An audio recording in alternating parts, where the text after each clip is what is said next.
The 1,000 injuries of Fortunato I had borne as best I could, but when he ventured upon insult, I vowed revenge. You, who so well know the nature of my soul, will not suppose, however, that I gave utterance to a threat. At length I would be avenged. This was a point definitively settled, but the very definitiveness with which it was resolved precluded the idea of risk. I must not only punish, but punish with impunity. A wrong is unredressed when retribution overtakes its redresser. It is equally unredressed when the avenger fails to make himself felt as such to him who has done the wrong. It must be understood that neither by word nor deed had I given Fortunato cause to doubt my goodwill. I continued, as was my wont, to smile in his face, and he did not perceive that my smile now was at the thought of his immolation. He had a weak point, this Fortunato. Although in other regards he was a man to be respected, even feared. He prided himself on his connoisseurship in wine. Few Italians have the true virtuoso spirit. For the most part, their enthusiasm is adopted to suit the time and opportunity, to practice imposture upon the British and Austrian millionaires. In painting and gemmary, Fortunato, like his countrymen, was a quack. But in the matter of old wines, he was sincere. In this respect, I did not differ from him materially. I was skillful in the Italian vintages myself, and bought largely wherever I could. It was about dusk one evening, during the supreme madness of the carnival season, that I encountered my friend. He accosted me with excessive warmth, for he had been drinking much. The man wore motley. He had on a tight-fitting party-striped dress, and his head was surmounted by the conical cap and bells. I was so pleased to see him that I thought I should never have done wringing his hand. I said to him, "My dear Fortunato, you are luckily met. How remarkably well you are looking today.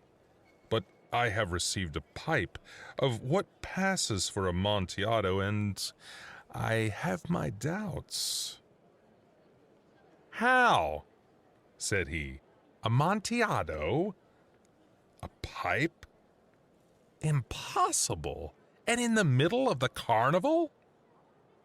"I have my doubts," I replied, "and I was silly enough to pay the full Amontillado price without consulting you in the matter.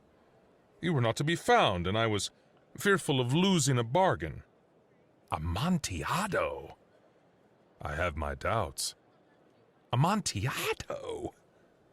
"And I must satisfy them." "Amontillado." "As you are engaged, I am on my way to Lucchese. If anyone has a critical turn, it is he. He will tell me." "Lucchese cannot tell Amontillado from sherry."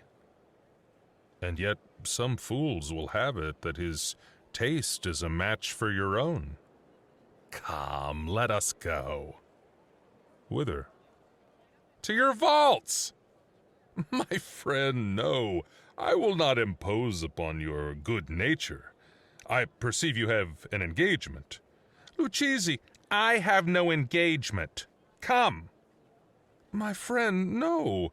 It is not the engagement, but the severe cold with which I perceive you are afflicted.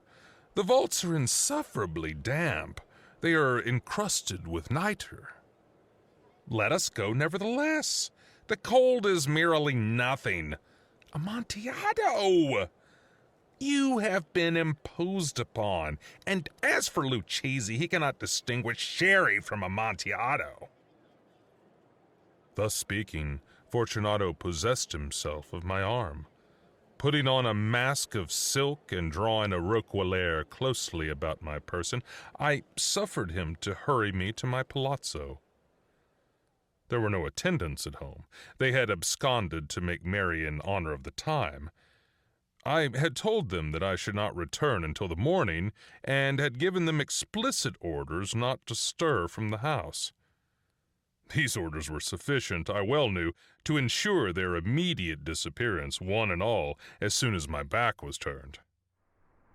I took from their sconces 2 flambeaux, and giving one to Fortunato, bowed him through several suites of rooms to the archway that led into the vaults. I passed down a long and winding staircase, requested him to be cautious as he followed. We came at length to the foot of the descent, and stood together on the damp ground of the catacombs of the Montresors. The gait of my friend was unsteady, and the bells upon his cap jingled as he strode. "The pipe?" said he. "It is farther on," said I. "But observe the white webwork which gleams from these cavern walls." He turned toward me and looked into my eyes with 2 filmy orbs that distilled the rheum of intoxication. "Nitre?" he asked at length. "Nitre," I replied. "How long have you had that cough?"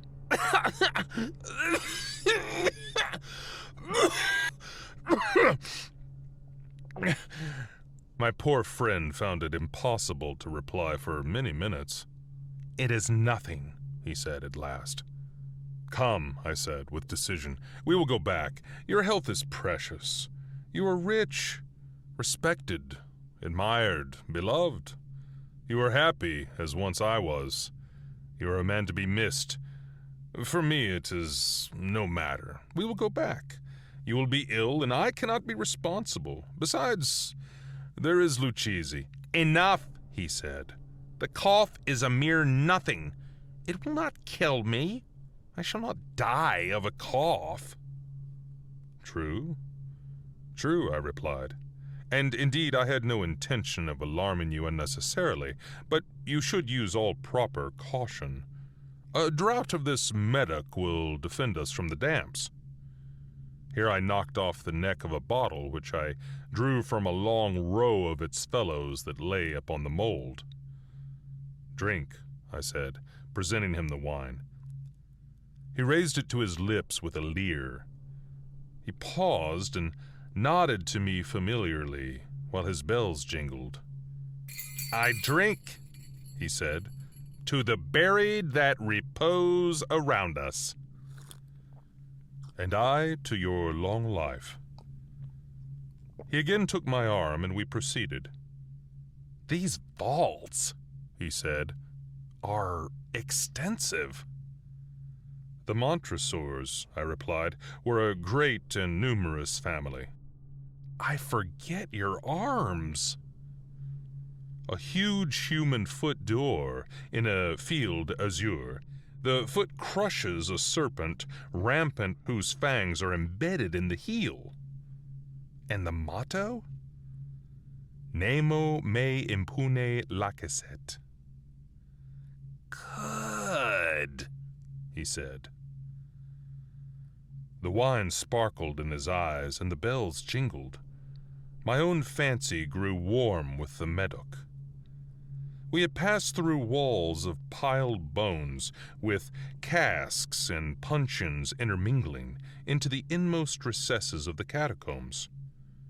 I paused again, and this time I made bold to seize Fortunato by an arm above the elbow. "The nitre," I said.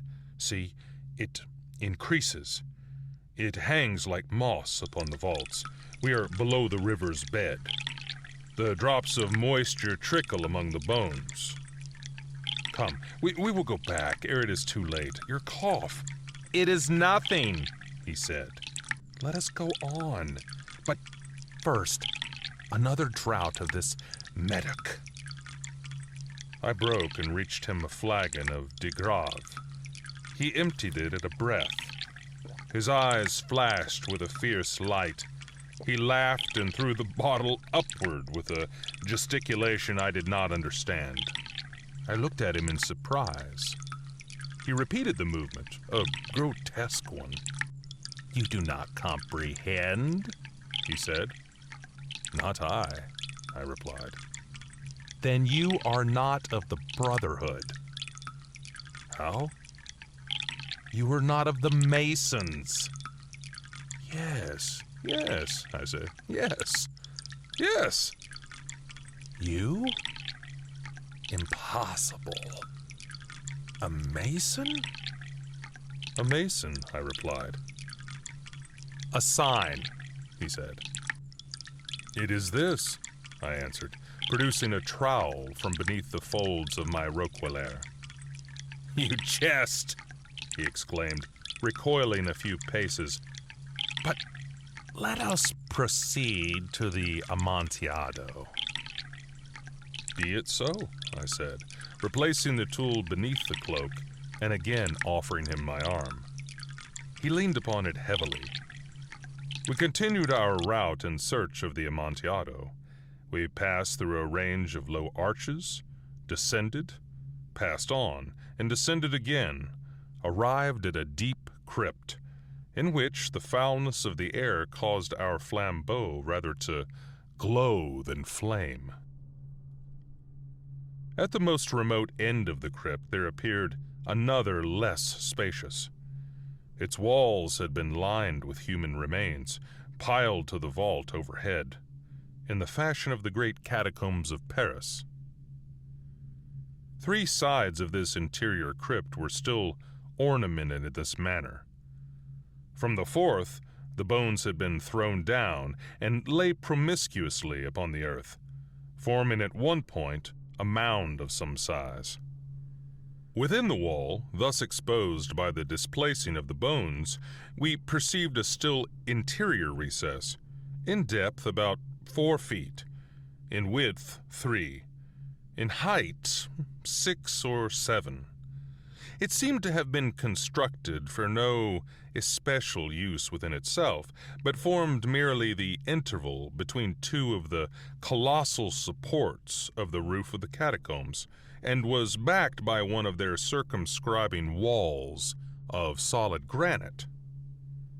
It was in vain that Fortunato, uplifting his dull torch, endeavored to pry into the depth of the recess. Its termination the feeble light did not enable us to see. "Proceed," I said. "Herein is the Amontillado.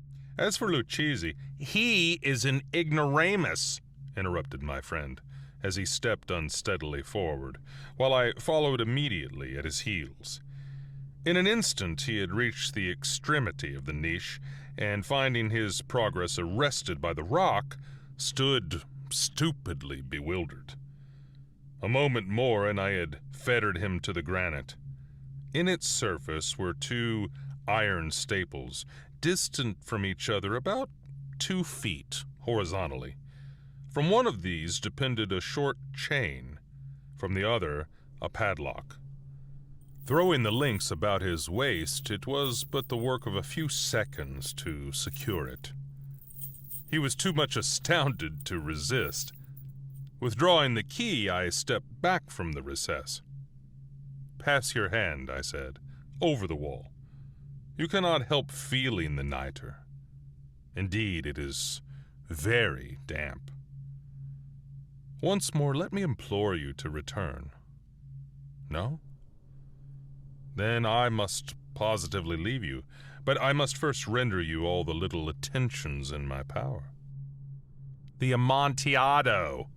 ejaculated my friend, not yet recovered from his astonishment. "True," I replied, "the Amontillado." As I said these words, I busied myself among the pile of bones of which I have before spoken. Throwing them aside, I soon uncovered a quantity of building stone and mortar. With these materials, and with the aid of my trowel, I began vigorously to wall up the entrance to the niche. I had scarcely laid the first tier of the masonry when I discovered that the intoxication of Fortunato had in great measure worn off. The earliest indication I had of this was a low, moaning cry from the depths of the recess. It was not the cry of a drunken man. There was then a long and obstinate silence. I laid the second tier, and the third, and the fourth, and then I heard the furious vibrations of the chain. The noise lasted for several minutes, during which, that I might hearken to it with the more satisfaction, I ceased my labors and sat down upon the bones. When at last the clanking subsided, I resumed the trowel and finished without interruption the fifth, the sixth, and the seventh tier. The wall was now nearly upon a level with my breast. I again paused, and holding the flambeau over the mason work, threw a few feeble rays upon the figure within.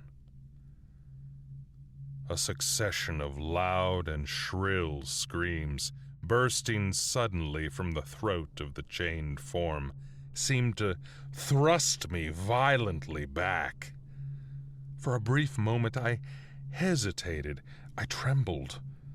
Unsheathing my rapier, I began to grope with it about the recess, but the thought of an instant reassured me. I placed my hand upon the solid fabric of the catacombs and felt satisfied. I reapproached the wall. I replied to the yells of him who clamored. I re-echoed. I aided. I surpassed them in volume and in strength. I did this, and the clamorer grew still. It was now midnight, and my task was drawing to a close.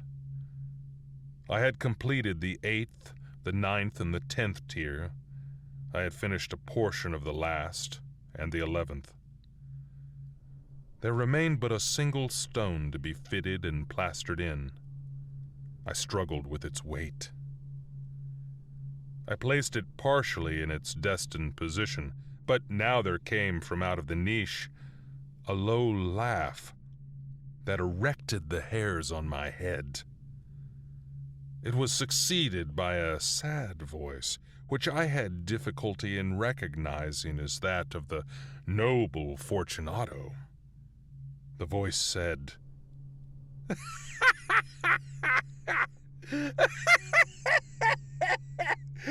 "A very good joke indeed, an excellent jest.